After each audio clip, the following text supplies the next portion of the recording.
स्वागत है। आज के इस एनालिसिस में हम डीकोड करने वाले हैं एचबीएल इंजीनियरिंग, जिसे हम अक्सर एचबीएल पावर के नाम से भी जानते हैं, उसके Q4 के ताज़ा नतीजों को। रेवेन्यू और प्रॉफिट के बीच की जो ये पहेली है ना, वो काफ़ी दिलचस्प है। बिना किसी देरी के सीधे इन आंकड़ों में गोता लगाते हैं और देखते हैं कि इस रिपोर्ट कार्ड में आखिर क्या खास छिपा है। देखिए, शुरुआत करते हैं एक बहुत ही पॉजिटिव और अच्छी न्यूज़ से। कंपनी ने प्रति शेयर ₹1 के डिविडेंड का ऐलान किया है। इन्वेस्टर्स के लिए एक बढ़िया शगुन कह सकते हैं इसे। लेकिन असली कहानी और सारा एक्शन इस ₹1 के पीछे छिपे भारी भरकम आंकड़ों में है। अब आते हैं इस क्वार्टर के सबसे बड़े सस्पेंस पर। कंपनी का ऑपरेशन से आने वाला रेवेन्यू 475 करोड़ से बढ़कर सीधे 604 करोड़ रुपए हो गया है, मतलब सीधा 27% का शानदार जंप। लेकिन ट्विस्ट ये है कि इतनी बम्पर कमाई के बाद भी मुनाफा वहीं का वहीं अटका है। सवाल ये है कि आखिर इतना पैसा आने के बाद भी प्रॉफिट क्यों नहीं बढ़ा? इसकी तह तक जाना वाकई बहुत इंटरेस्टिंग होगा। आगे बढ़ने से पहले एक छोटा सा रूल सेट कर लेते हैं। हम यहाँ जो भी तुलना करेंगे वो ईयर ओवर ईयर यानी साल दर साल के आधार पर होगी।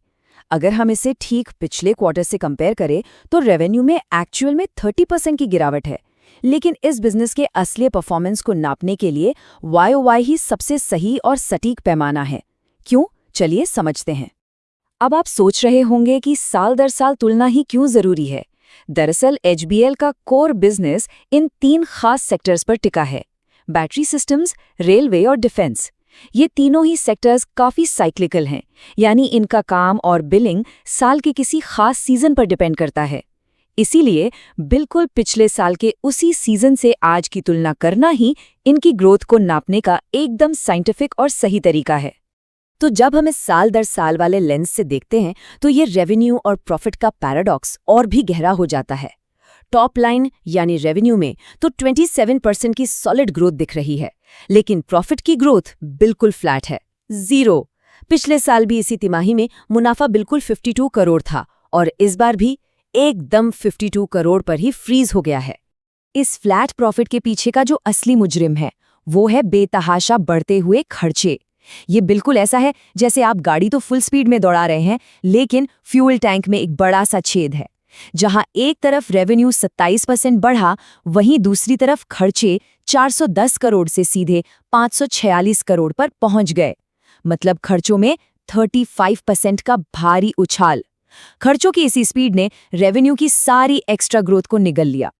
और अगर हम इन बढ़ती लागतों को थोड़ा और बारीकी से डिकोड करें तो पता चलता है कि एक खास कैटेगरी के खर्चे 110 करोड़ से छलांग लगाकर सीधे 160 करोड़ रुपए पर जा पहुंचे हैं।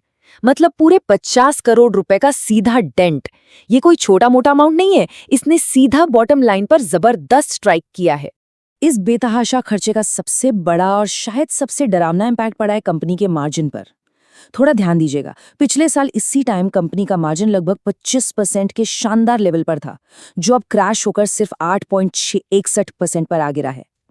आसान भाषा में कहें तो पहले ₹100 की कमाई पर करीब ₹25 बच रहे थे, अब ये बचत ₹9 से भी कम रह गई है।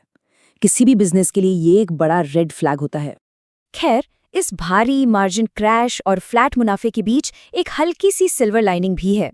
कंपनी का EPS यानी अर्निंग्स पर शेयर साल दर साल थोड़ा सा बेहतर हुआ है। पिछले साल के ₹1.66 से बढ़कर ये इस बार ₹2.32 हो गया है। पर सिर्फ इससे पूरी पिक्चर क्लियर नहीं होती। तो चलिए इस फाइनेंशियल मिस्ट्री को पूरी तरह से सॉल्व करने के लिए कंपनी के टोटल रेवेन्यू का एक्सरे करते हैं। इसे इसके मेन बिजनेस सेगमेंट्स में तोड़कर देखते हैं कि आखिर कौन सा हिस्सा सच में कमाई ला रहा है और कौन सा हिस्सा पीछे छूट रहा है। सेगमेंट के हिसाब से रिपोर्ट कार्ड देखें तो नतीजे काफी मिक्स्ड हैं। जो इनका कोर बैटरी बिजनेस है वहां थोड़ी सुस्ती दिखी है, वो 360 करोड़ से घटकर 344 करोड़ पर आ गया। लेकिन वहीं दूसरी तरफ डिफेंस सेक्टर ने काफी सेहतमंद परफॉर्मेंस दी है और ये 46 करोड़ से उछलकर 69 करोड़ रुपए पर पहुंच गया है। लेकिन रुकिए, इस पूरे क्वार्टर का जो अनडिस्प्यूटेड स्टार परफॉर्मर है वो कोई और ही है, रेलवे और इलेक्ट्रॉनिक्स बिजनेस। इसने जो छलांग लगाई है वो कमाल है। पिछले साल सिर्फ 54 करोड़ का रेवेन्यू था और इस बार एक बेहद इंप्रेसिव 178 करोड़ रुपए। ये एक माइंड ब्लोइंग जंप है। अब अगर हम इन सारे डॉट्स को कनेक्ट करें तो कहानी बिल्कुल साफ है। कंपनी को जो ओवरऑल 27% का रेवेन्यू बूस्ट मिला है ना, वो अकेले इसी रेलवे सेक्टर के आउटसाइज्ड परफॉर्मेंस पर टिका था। सिंपल वर्ड्स में कहें तो रेलवे सेगमेंट ने अकेले अपने कंधों पर पूरी कंपनी के टॉप लाइन रेवेन्यू को ऊपर खींचने का काम किया है। तो इन सारे फैक्ट्स को एक साथ रखकर इस अर्निंग्स रिपोर्ट की एक न्यूट्रल ऑब्जेक्टिव समरी क्या निकलती है?